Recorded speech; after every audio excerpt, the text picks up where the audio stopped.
you want until you try. You never feel. Vivre avec le VIH, c'est maintenant l'émission d'une heure chaque semaine pour parler des questions qui comptent dans la vie des séropositifs et de ceux qui les aiment, mais aussi pour parler des santé sexuelle et des préventions. À la une aujourd'hui, l'ANRS et mieux, la recherche au cœur de la lutte contre le VIH. Pour réagir à tout ce que vous entendez, vous pouvez nous contacter par téléphone au 01 40 40 90 25. Vous pouvez aussi nous laisser un commentaire sur notre site comitédesfamilles.net ou bien passer par notre compte X VIH Radio ou notre page Facebook. N'oubliez pas que nous sommes en podcast sur notre site, mais aussi sur Apple Podcast, Spotify et Audioblog.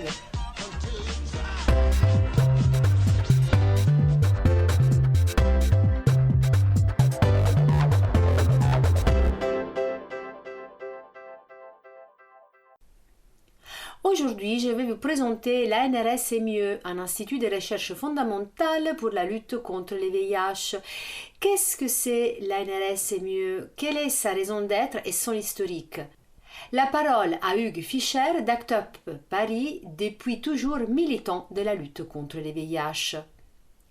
La NRS MIE, c'est l'ultime étape d'une longue histoire qui a commencé il y a très longtemps, avec la création de la NRS en 1988, c'est-à-dire l'Agence nationale de recherche sur le sida, qui est issue d'une recommandation d'un rapport qu'avait fait le professeur Claude Gau à l'époque, dans les années 80. On lui avait commandé un rapport pour savoir comment il fallait lutter contre le sida, pour faire simple. Et puis lui, il avait préconisé qu'il soit créé une agence de recherche, une agence sur la prévention et le Conseil national du sida, c'est-à-dire une instance susceptible de réfléchir aux problèmes de société, aux questions de société posées par l'épidémie. Et donc, la NRS a beaucoup évolué depuis parce qu'elle s'est élargie. D'abord, elle a commencé à s'intéresser à une dimension plus internationale et a commencé à travailler avec les pays du Sud, notamment les pays africains. Et puis ensuite, elle s'est étendue aussi aux hépatites et à d'autres infections. Alors les IST, c'est venu un peu plus tard, mais on a beaucoup parlé de tuberculose, on a parlé de choses comme ça, enfin les infections qui intéressaient les gens, tout ce qui tournait un petit peu autour des personnes vivant avec le VIH, quoi, en gros. Et le modèle, la NRS est un modèle particulier dans la recherche française parce que la NRS est une agence qui à la fois a des moyens pour financer de la recherche et à la fois est une agence d'animation, c'est-à-dire qu'elle réunit les chercheurs dans des groupes de travail pour essayer de réfléchir aux priorités qu'on veut se donner, aux pistes de recherche qu'il faut poursuivre. Et donc, ça fait les deux. C'est un modèle très particulier parce que d'une manière générale en France, la recherche ne fonctionne pas sur ce modèle-là. Et c'est impressionnant parce que la NRS, de ce fait, a toujours été extrêmement dynamique et a surtout été très en pointe sur les recherches qu'elle a menées. Elle fait partie et comment dirais-je, les chercheurs qui travaillent à la NRS sont cotés parce que ils font des travaux de qualité et ils sont un peu à la pointe des découvertes, quoi. Et pour reprendre ton historique, à un moment, du coup, la NRS est devenue NRS et mieux, maladie émergente, du coup. Oui. Alors ça, c'est la petite nouveauté d'il n'y a pas très longtemps, hein, puisque la NRS est mieux. Attends, c'est quoi? C'est 2021, je crois. 2021, en fait, je crois que c'est peut-être un peu aussi une des conséquences de la crise Covid, qui a fait qu'à un moment donné, il y a une réflexion qui a été menée qui consistait à dire est-ce qu'on ce serait intéressant de réunir les gens qui travaillent sur les maladies infectieuses émergentes et de réunir ça, d'élargir le champ de la NRS aux maladies infectieuses émergentes. Et c'est comme ça que la NRS d'avant est devenue la NRS MIE, avec un champ de recherche sensiblement plus large. Et la question qui reste toujours posée, c'est est-ce que les moyens sont capables de suivre ? Parce qu'on a toujours été, enfin tous les gens du VIH ont toujours été très jaloux du financement de la NRS en disant ça c'est le financement du sida. Si vous voulez faire autre chose, il faut trouver des sous ailleurs. Et donc je crois que c'était un point extrêmement important et il me semble que les pouvoirs publics savent très bien que si jamais ils touchent à quoi que ce soit du genre essayer de faire autre chose avec l'argent du sida, ils auront affaire aux associations et enfin du moins là, oui. on se mobilise pour défendre ce truc-là. Effectivement. Et donc de ce fait d'ailleurs, tout ce financement de recherche est quelque part un petit peu sanctuarisé, je dirais. Tout à fait. D'ailleurs, on le voit, même les projets qui sont soumis à la NRS restent quand même principalement sur les VIH. Oui. Tu disais ce fonctionnement particulier de la NRS et quelle place ont dedans les associations des patients et historiquement les TRT5 et CHV dont tu fais partie. Alors, historiquement, les associations de lutte contre le sida qui ont été créées dans les années 80, donc je dirais avant la NRS, ont toujours été les représentants de personnes vivant avec le VIH et dès les années 80, on cherchait à avoir un contact avec les chercheurs pour comment dirais-je, pour essayer de plaider pour une recherche qui va plus vite, pour essayer de plaider pour une recherche qui s'intéresse aux questions que soulèvent les personnes vivant avec le VIH. Et c'est un petit peu devenu un modèle. Et ce qui s'est passé, c'est que quand la NRS a été créée, ça a été, je dirais, un interlocuteur privilégié pour les associations, parce que c'est là où on allait en premier lieu pour aller pêcher de l'info, quoi. Et pour aller, comment dirais-je, pour aller porter notre voix. Et en fait, ça s'est relativement bien passé, je dirais, parce que avec la NRS, on a convenu d'un certain nombre de choses, on a mis au point un certain nombre de règles pour travailler ensemble.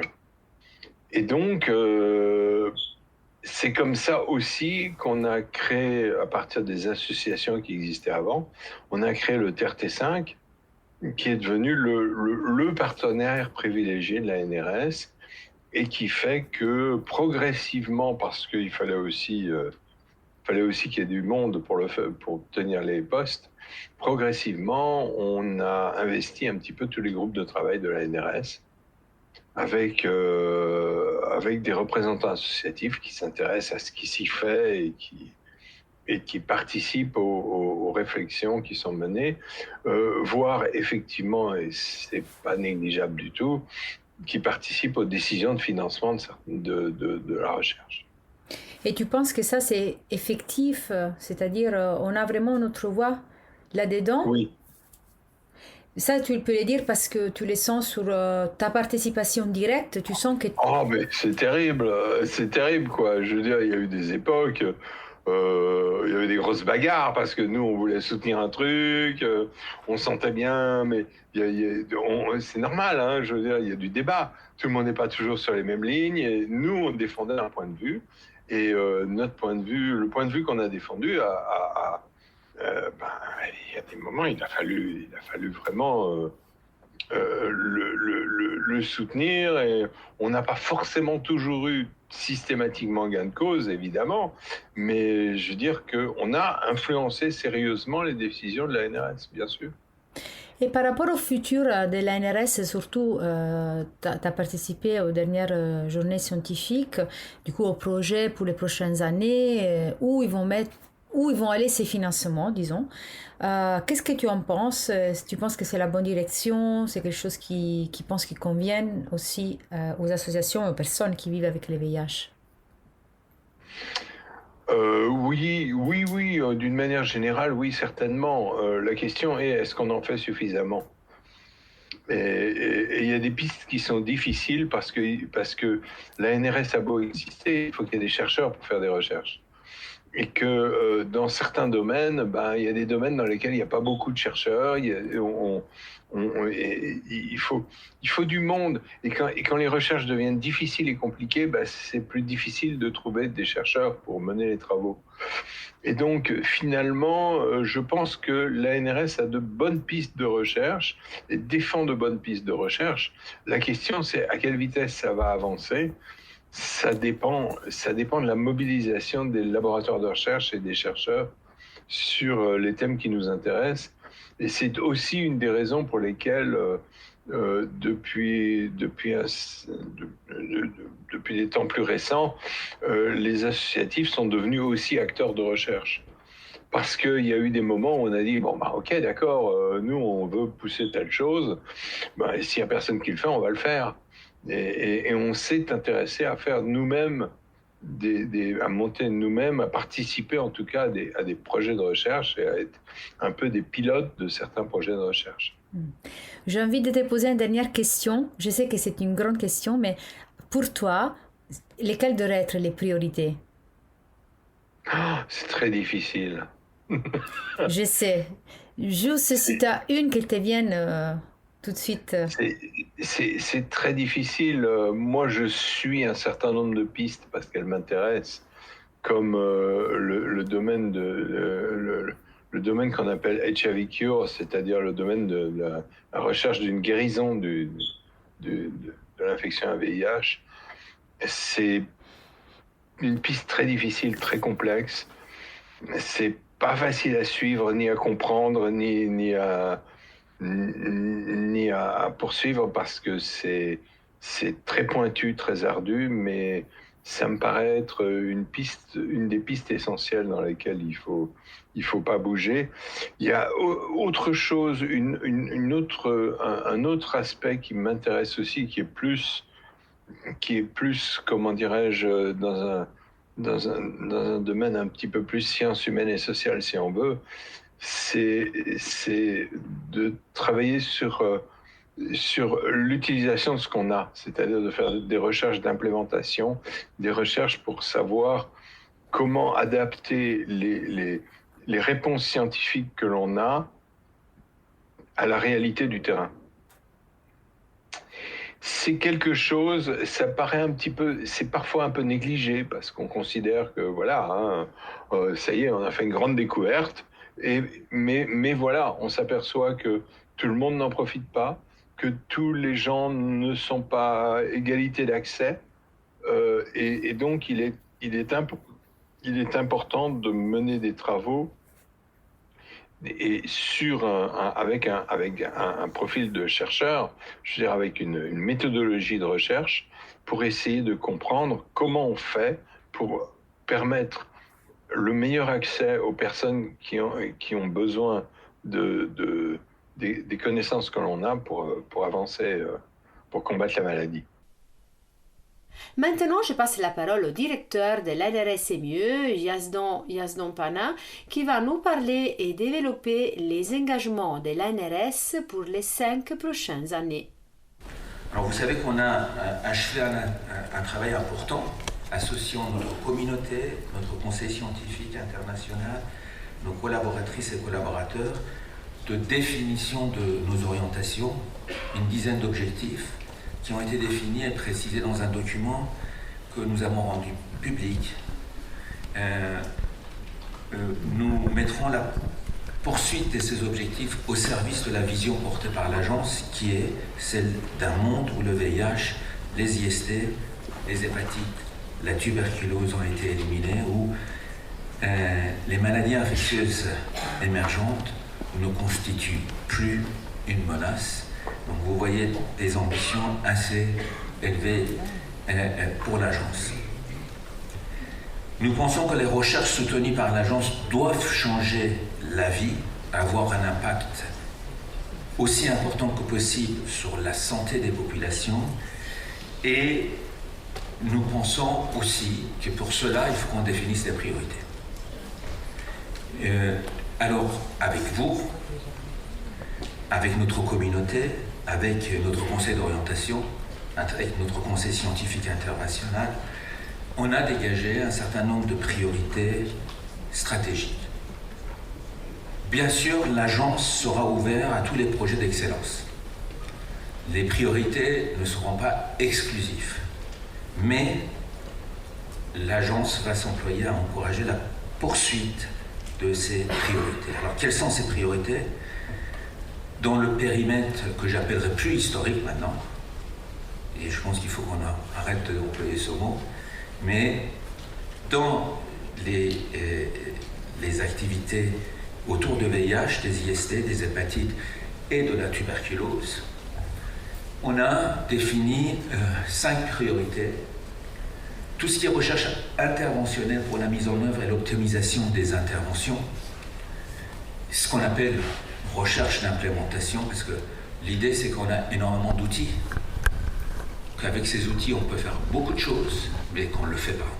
Donc la recherche d'implémentation, et ça c'est un processus vraiment qui a fait remonter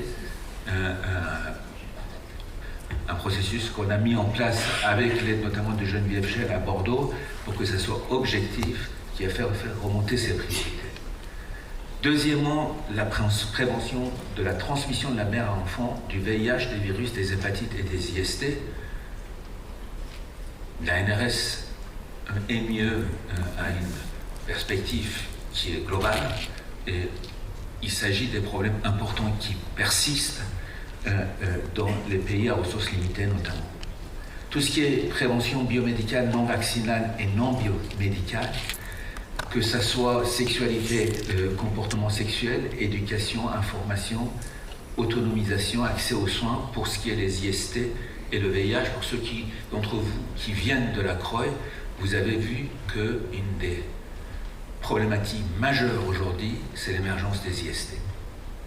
Tout ce qui est autour de la guérison, où la science fondamentale joue un rôle extrêmement important autour de VIH, VHP et l'hépatite Delta. Même si l'agence regarde toujours le continuum, il est très important on a des forces, et il est très important avec ces forces, de construire la guérison. Enfin, la nouvelle approche thérapeutique pour la tuberculose, et là, c'est vraiment la chimie, l'immunothérapie, notamment, et là aussi on a des forces importantes. En France, on était à Gates avec Didier Samuel, justement, il y a 15 jours. La Fondation Gates reconnaît la force de la France sur le traitement contre la tuberculose et veut aussi mettre en place des collaborations. Et quelles sont les priorités qu'un travail éminemment collectif, de nouveau, et consensuel ont permis d'arrêter dans le champ des maladies infectieuses émergentes, en lien avec nos partenaires de la stratégie nationale de lutte contre les maladies infectieuses émergentes. Vous les voyez ici. L'idée, c'est d'aller vers 3 pathogènes prioritaires. Et d'ailleurs, dans le PEPR qui a été déjà arbitré l'année dernière, c'est les 3 qui ressortent, mais maintenant on va faire plus ciblé.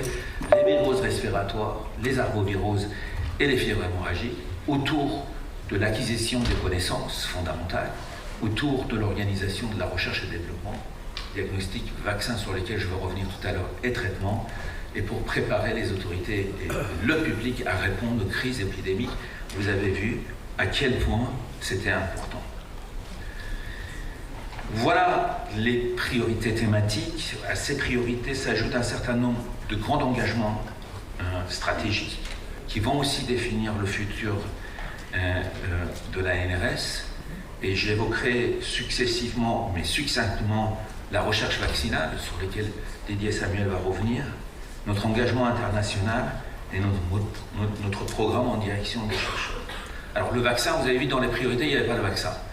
Mais c'est pas pour ça qu'on n'a pas travaillé. Il va y avoir un programme spécifique vaccin qui est un enjeu fondamental et singulier pour la recherche française. Donc en association étroite, l'ANRS et MIE, en association étroite avec l'INSERM, agence de programme, travaille pour l'établissement d'un programme dédié au vaccin qui associe les grands acteurs français, et notamment Pasteur, CEA, INSERM, les universités et les hôpitaux, en particulier l'AP, autour de la recherche vaccinale. Notre objectif est vraiment de revitaliser la recherche vaccinale en restructurant le continuum de la recherche. Et dans ce travail-là, de faire émerger une jeunesse autour de la vaccinologie fait partie de nos priorités. Mais je pense que Didier, on dira plus tout à l'heure, parce qu'encore une fois, c'est au sein de l'agence de l'INSERM, agence de programme, où ce programme sera développé avec la NRS. Un second engagement est notre engagement à l'international, plus que jamais, et il y a beaucoup d'entre vous qui venez de l'Afrique centrale, de l'Afrique de l'Ouest, de l'Asie du Sud-Est, plus que jamais, la NRS compte sur ses partenaires. Comment travailler sur les émergences sans une solide et féconde projet international? Le VIH n'est pas terminé, les hépatites font rage encore. L'agence a voulu repenser son modèle de partenariat en le rendant plus inclusif, plus fédérateur, plus efficient. La NRS a toujours été en avance. Il faut que la NRS poursuive, arrête et en avance. De cette réflexion sont nées les plateformes de recherche internationale de santé mondiale, ou PRISM, après la Guinée, après la Côte d'Ivoire et la RDC, où ça a été signé en présence du président de la République. Didier Samuel était aussi présent. La présidente d'IRD, qui va nous joindre normalement demain, était aussi présente, et nous apprêtons à créer un nouvel avec le Brésil. Et nous sommes fiers de ce modèle sur lequel nous travaillons et qui associe, et ça c'est extrêmement important pour nous, une direction locale, dont les programmes et les priorités de recherche sont adaptés au contexte national. Et enfin, j'ai raté un slide, mais c'est pas grave, ça c'est juste pour vous montrer aussi les endroits où la NRS, on ne peut pas travailler partout, mais c'est les endroits où on travaille, Afrique de l'Ouest, Afrique du Centre, en sachant que pas uniquement dans le pays francophone, ça aussi c'est important. En Amérique latine, où vraiment le partenariat avec le Brésil est très important pour nous et pour eux, et en Asie du Sud-Est avec Cambodge et Vietnam. Enfin, dernier élément que je voulais, parce que c'est vraiment important, il y a eu une journée hier uniquement consacrée aux jeunes, où il y avait 60 jeunes qui se sont réunis, et le soutien apporté aux jeunes chercheurs est pour l'agence une priorité absolue. Je suis vraiment extrêmement triste de voir, parce que c'est vous qui nous envoyez, le nombre de thésards qui arrêtent en plein milieu des thèses ou avant même de commencer. Donc, je pense qu'il est important de répondre en tout cas à quelque chose. Et la NRS va essayer de répondre à ça, à la mesure de ses moyens, mais avec détermination, en créant pour les jeunes un programme de soutien concret et ambitieux, dont la mise en œuvre va commencer en 2021. On a mis quelques diapos. Notre objectif, c'est attirer et connecter, former et soutenir, avec une philosophie qui est de placer les jeunes au cœur de ces initiatives pour leur permettre d'être acteurs et actrices de leur carrière. Alors, pour attirer et connecter, on va poursuivre de développer des actions visant à attirer les jeunes vers les thématiques d'agence.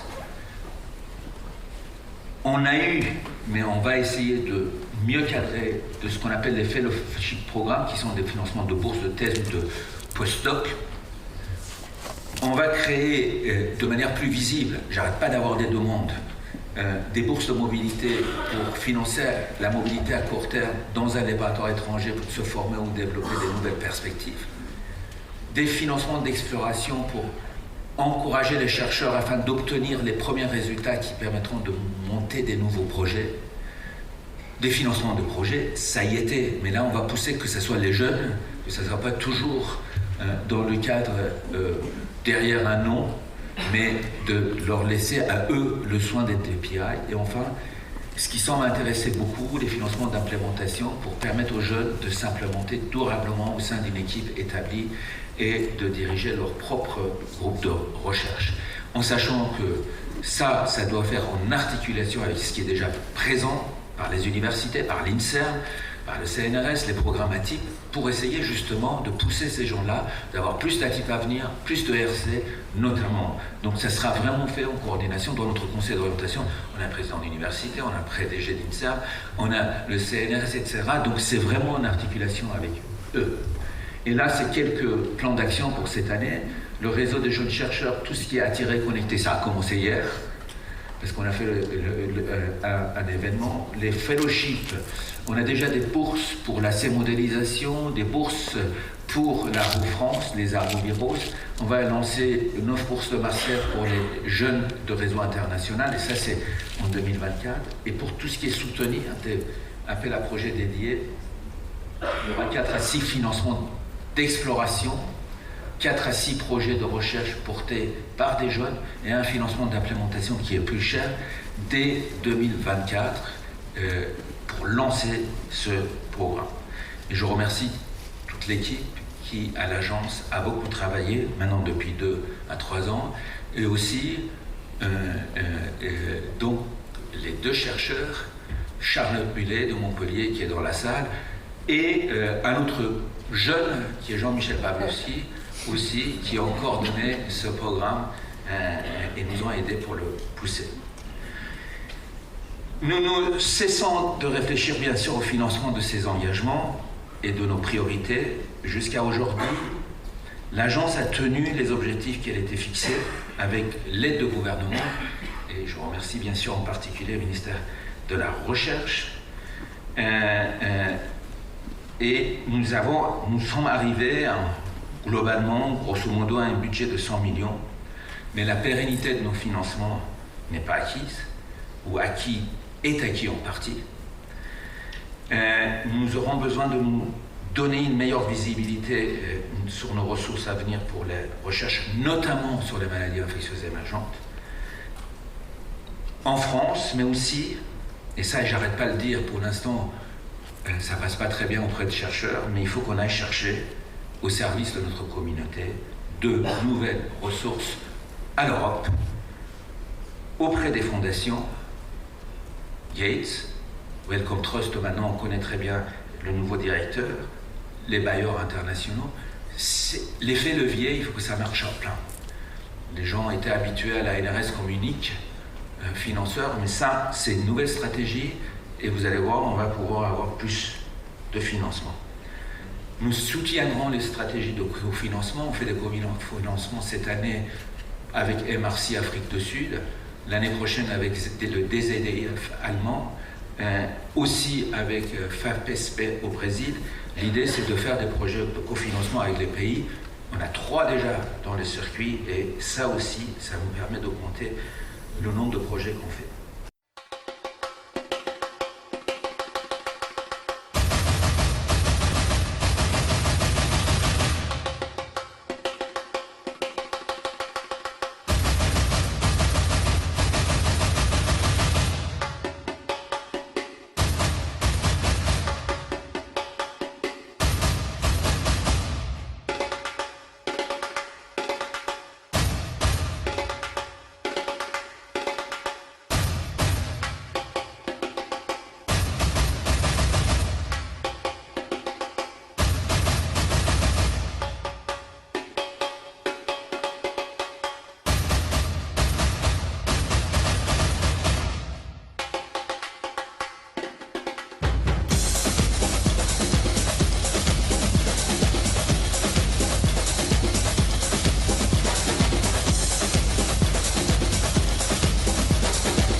Pour terminer cette fenêtre dédiée à l'NRS-MIE, je vous propose d'écouter les déroulements de l'un de ces projets.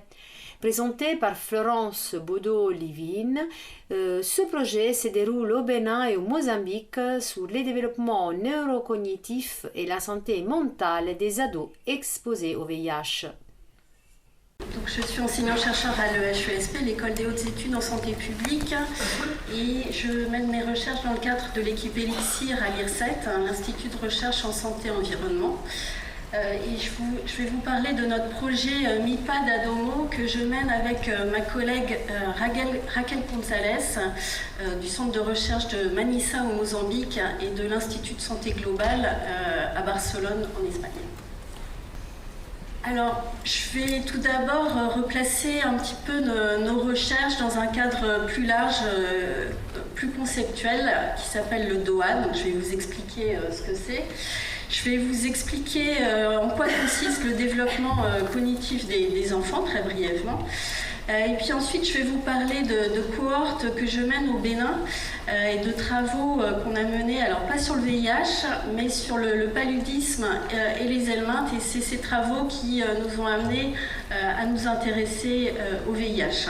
Et donc, bien sûr, ensuite, je vais vous parler du VIH et de notre projet MIPA d'Adomo, qu'on va mener au Mozambique et qui vient juste d'être financé par l'ANRS. Alors, le DOAD, c'est quoi? Donc, c'est le Developmental Origins of Health and Disease, ou origine développementale de la santé et des maladies. Donc, ce concept, en fait, va s'intéresser à tout ce qui va toucher la grossesse, tout ce qui va se passer pendant la grossesse et la petite enfance, tous les facteurs de risque qui soient d'ordre infectieux, nutritionnels, environnementaux et à leur impact sur la santé de l'enfant, de l'adolescent et de l'adulte en devenir. Donc il s'agit d'issues de santé très larges auxquelles on va s'intéresser, qui peuvent faire partie du développement cognitif des enfants comme je le fais, mais aussi de toute la santé cardio-métabolique, de l'asthme, etc., etc. Donc il y a beaucoup de cohortes qui vont s'intéresser et étudier ce concept dans les pays du Nord. En France, par exemple, on a des grandes cohortes comme Eden ou ELF, ou encore ici la cohorte Pélagie en Bretagne qu'on mène à l'IRSET, et qui va s'intéresser plus spécifiquement à l'impact de pesticides sur la santé des enfants.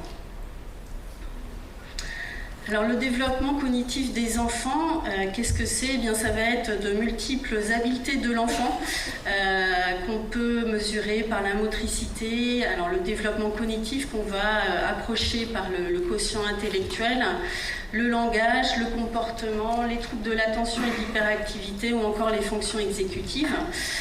On dit qu'il y a 43% des enfants des pays à revenus faibles et modérés qui n'atteignent pas leur plein potentiel de développement en raison de la pauvreté et de la malnutrition. Donc c'est vraiment un enjeu pour les pays du Sud et ça montre tout l'intérêt d'étudier ce développement et aussi les facteurs de risque en fait, de ce développement, puisque cela va avoir un impact sur la santé de l'enfant, mais aussi sur ses chances à l'école et dans sa vie future d'adulte.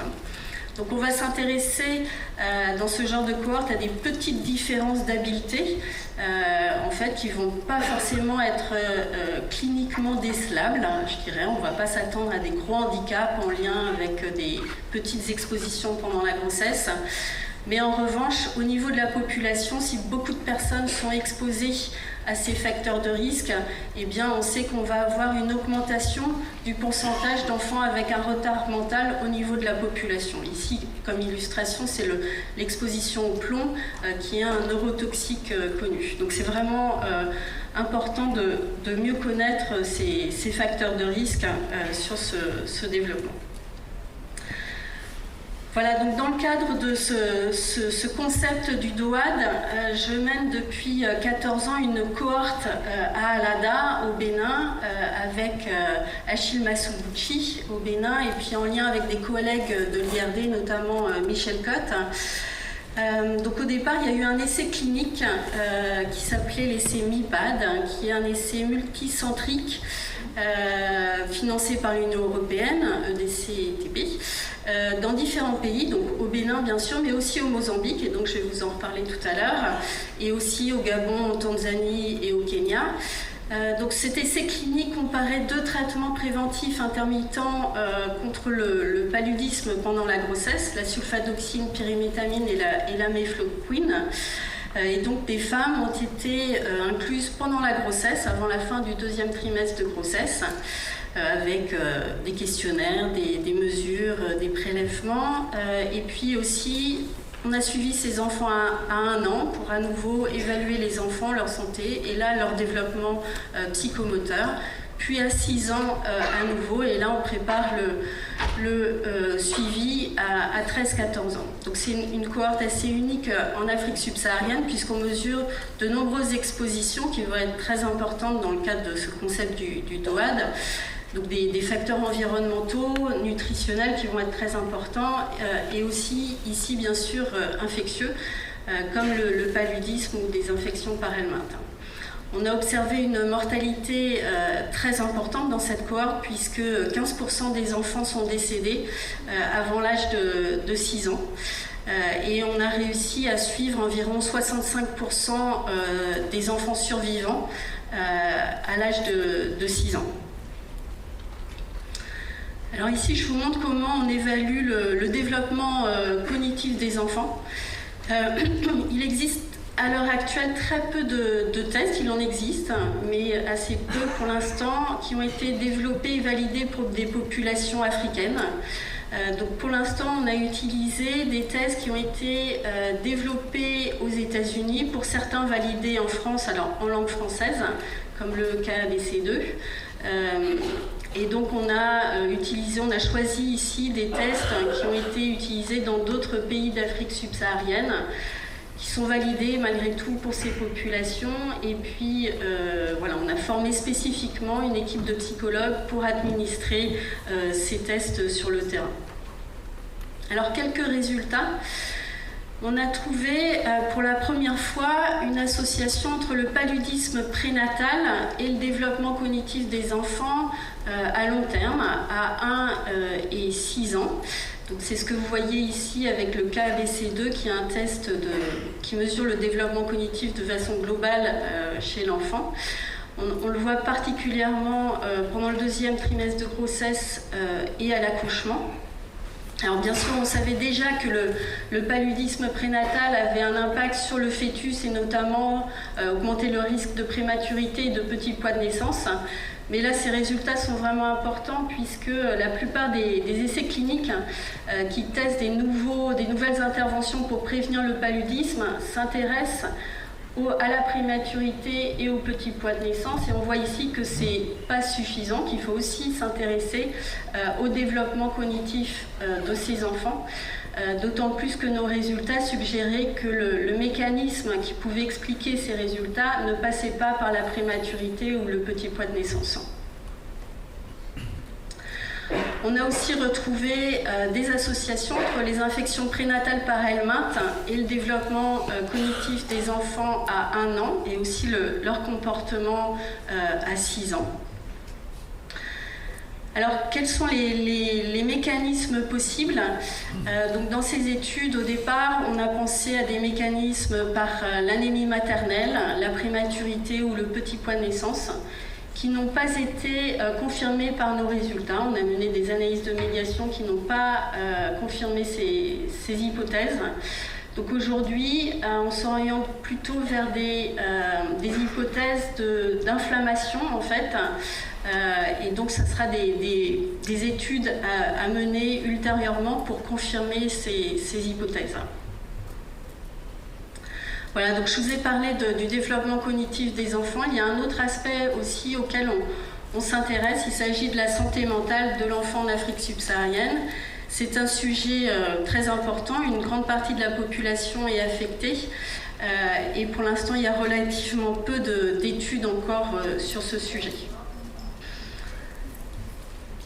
Donc au total, on a peu de cohortes mère-enfant en Afrique subsaharienne avec des données multiples de facteurs environnementaux, nutritionnels et aussi infectieux, et aussi avec des mesures détaillées du développement cognitif des enfants et de leur santé mentale, plutôt des cohortes de petite taille et globalement une surreprésentation des cohortes en Afrique du Sud.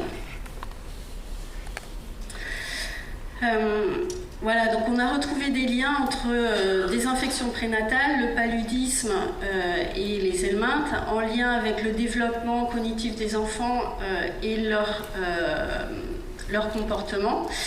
Il s'agit de maladies à forte prévalence, puisque dans la cohorte au Bénin, c'était 40% des femmes qui avaient eu une infection par paludisme pendant la grossesse.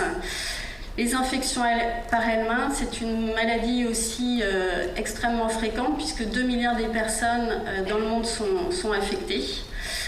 Il reste beaucoup de questions sans réponse et qu'il nous faudra creuser, notamment quels sont les mécanismes impliqués, est-ce qu'il s'agit de mécanismes inflammatoires, immunitaires. Et donc c'est dans ce contexte qu'on a voulu s'intéresser à d'autres maladies infectieuses très fréquentes, et donc notamment au VIH. Alors, on s'est intéressé tout particulièrement au VIH au Mozambique, puisque comme je vous l'ai dit tout à l'heure, la cohorte au Bénin, au départ, c'était un essai clinique multicentrique au Bénin, mais aussi au Mozambique. Et le Mozambique est un pays où la prévalence du VIH est extrêmement importante. Globalement, c'est plus de 10% de la population qui est affectée, avec 40% de nouvelles infections dues à l'exposition prénatale ou à l'allaitement, et environ 50 000 décès par an. Alors il y a d'autres cohortes qui s'intéressent au devenir d'enfants issus de mères séropositives et à leur développement cognitif ultérieur. Donc par exemple la cohorte Pédiacam Dev, à laquelle j'ai eu la chance de participer avec Mathurin Teluakam au Cameroun. Il existe d'autres cohortes, mais globalement il existe encore peu de données sur les conséquences à long terme de ces enfants, sur l'impact sur la santé mentale. Qu'en est-il aussi de la séroprévalence du VIH chez les adolescents? Donc on sait évidemment qu'il y a le risque de transmission autour de la grossesse, de l'accouchement, de l'allaitement, mais est-ce que ces enfants vont ensuite se contaminer dans un contexte où la prévalence du VIH est extrêmement élevée? Et puis aussi, quels sont les mécanismes qui pourraient expliquer l'association entre un VIH, l'exposition au VIH in utero et le développement cognitif des enfants ultérieurement. Donc c'est dans ce contexte qu'on a proposé le projet MIPAD ADOMO, qui vient d'être financé, dont l'objectif principal est d'étudier le développement neurocognitif et la santé mentale des adolescents exposés et non exposés au VIH in utero issus de l'essai MIPAD dont je vous ai parlé. Les objectifs secondaires sont d'analyser la mortalité de ces enfants, les causes de décès chez les enfants issus de l'essai, d'écrire la prévalence du VIH chez ces adolescents et chez leurs mamans, étudier le rôle des marqueurs de l'inflammation dans l'association entre le VIH prénatal et le neurodéveloppement de l'enfant à l'adolescence, et d'étudier enfin les interactions possibles entre VIH, paludisme et développement cognitif des enfants. Donc nos hypothèses sont qu'il existe un lien entre l'exposition au VIH prénatal et les troubles de neurodéveloppement, qu'il existe aussi un lien entre l'exposition au VIH prénatal et la santé mentale des enfants, que des marqueurs de l'inflammation de l'immunité pourraient expliquer ces associations, que la prévalence du VIH chez ces enfants est élevé, tout comme la mortalité de ces enfants dans cet environnement. Et enfin, qu'il existe une interaction entre le VIH, le paludisme et le développement des enfants. Donc le projet MIPAD Adomo, eh bien, il s'agit de suivre donc, ces enfants nés de l'essai MIPAD. Au Bénin, toutes les mamans étaient séronégatives. Ici, au Mozambique, une grande partie des enfants sont nés de mamans séronégatives, mais il existait aussi un bras au Mozambique chez des femmes séropositives qui étaient traitées par cotrimoxazole et il y avait un bras TPI avec la mefloquine et un bras placebo. Et donc on va suivre des enfants nés de femmes séropositives et séronégatives qu'on va retrouver à 13-14 ans. Donc on a déjà beaucoup d'informations autour de la grossesse et notamment tout ce qui est paludisme, VIH, données sociodémographiques. On a des collectes de sang qui ont été conservées, toutes les informations autour de l'accouchement et de la petite enfance des enfants, puisque les enfants ont été suivis quelques mois après la naissance. Donc on va suivre ces enfants à 12-14 ans. Il n'y a pas du tout eu de suivi entre la première année de vie et maintenant, donc ça va être un challenge de les retrouver, mais on est très confiants. Puisque à Manissa, au Mozambique, il y a un système de surveillance démographique qui met à jour de façon continue le statut vital de toutes les personnes dans la zone d'étude et qui collecte aussi des données cliniques dans cette zone sur toutes les personnes. Donc on est très confiant pour les retrouver. Le protocole qui va être utilisé au Mozambique est exactement le même que celui qu'on va utiliser au Bénin au même âge. Donc on va étudier de façon très détaillée le neurodéveloppement des enfants avec le cas ABC2. On va mesurer les troubles de l'attention et de l'hyperactivité, la santé mentale des enfants, le comportement, et puis aussi d'autres issues de santé auxquelles on pourrait s'intéresser. On va tester les enfants pour le VIH, pour le paludisme et les marqueurs de l'inflammation. Et puis il y aura aussi des questionnaires donc chez l'enfant et chez la mère, et notamment en lien avec la santé mentale et la nutrition. Voilà, donc ça c'est vraiment le cœur du projet MIPAD Adomo. Donc il s'agit d'une grande cohorte puisqu'on pense qu'on arrivera à avoir 550 enfants suivis à 13-14 ans. Cette cohorte va donner lieu à des projets ancillaires. Ici, par exemple, on s'intéresse aux insecticides dans cette zone. Donc, je vous ai parlé du paludisme, mais pour prévenir le paludisme, un des moyens de lutte est l'utilisation d'insecticides, que ce soit dans les moustiquaires ou par pulvérisation intradomiciliaire. Et dans cette zone, il y a beaucoup de pulvérisation intradomiciliaire depuis le début des années 2000, notamment par DDT, qui est un insecticide qui est interdit globalement, sauf autorisé pour la lutte contre le paludisme par l'OMS. Et il y a d'autres insecticides qui sont utilisés aussi pour ces pulvérisations de façon plus récente, puisque les moustiques sont de plus en plus résistants à ces insecticides. Donc évidemment, il se pose des questions sur l'exposition de la population, sur l'impact sur le développement des enfants, mais aussi sur l'impact sur l'immunité. Il commence à y avoir des papiers autour de l'exposition aux insecticides et l'immunité. Et donc un des projets, ça sera d'étudier l'impact sur l'immunité, notamment chez ces femmes VIH positives. Voilà, un autre sujet à laquelle on va s'intéresser, c'est la santé sexuelle. Chez ces adolescents, quels sont les comportements, notamment les comportements à risque, dans un environnement où la prévalence du VIH est extrêmement élevée, puisqu'à Manissa, la prévalence du VIH est d'environ 30%. Voilà, donc il s'agit d'un suivi à long terme, et c'est un aspect innovant de ce projet, avec une évaluation des adolescents, des tests sur la santé mentale qui apportera des informations importantes sur la cognition chez les adolescents en Afrique.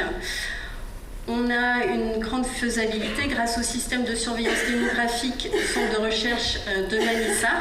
On s'attend à avoir un taux de suivi d'environ 50% et inclure environ 550 adolescents.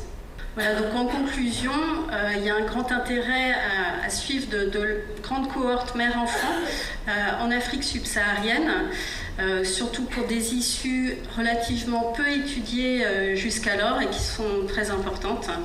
Il y a une nécessité de comprendre davantage les mécanismes qui peuvent être impliqués et un intérêt de santé publique évident, notamment pour montrer les problèmes de santé dans ce contexte. Et c'est le moment des annonces du cœur. Femme africaine, près de la cinquantaine, apparence jeune, cherche pour une première expérience femme lesbienne de toute origine. Barbie Black, 30 ans, 2 enfants, 1m73 pour 60 kg, cherche homme caucasien, 50 ans et plus. Je suis très belle, courageuse, intelligente, respectueuse et protectrice pour relations sérieuses, voire mariage. Pas sérieux, s'abstenir, ma foi, je trouverai mon cher élu. Je suis une Camerounaise vivante au Yaoundé, âgée de 38 ans, à la recherche d'un véritable amour pour vivre ma vie en toute tranquillité. Je suis un jeune homme de 31 ans, originaire de l'Afrique de l'Ouest. Je vis en région parisienne avec un travail stable. Je cherche la femme de ma vie ou à me faire des amis. À bientôt. Homme, bientôt la cinquantaine, recherche femme de 38 à 52 ans pour une vie de couple. Une chrétienne de préférence, je vis à Paris, français d'origine africaine, situation stable. À vous, mesdames, osez. Et voilà, les annonces du cœur, comme vous avez entendu, c'est ces annonces que vous pouvez poster sur notre site internet à l'anglais annonce. Il faut juste s'enregistrer avec une adresse mail valable. Ce premier annonce sera validé par mon soin. Et après, vous pourrez échanger entre vous. Et c'est tout pour Vivre avec les VIH d'aujourd'hui. Rendez-vous à la semaine prochaine. Portez-vous bien.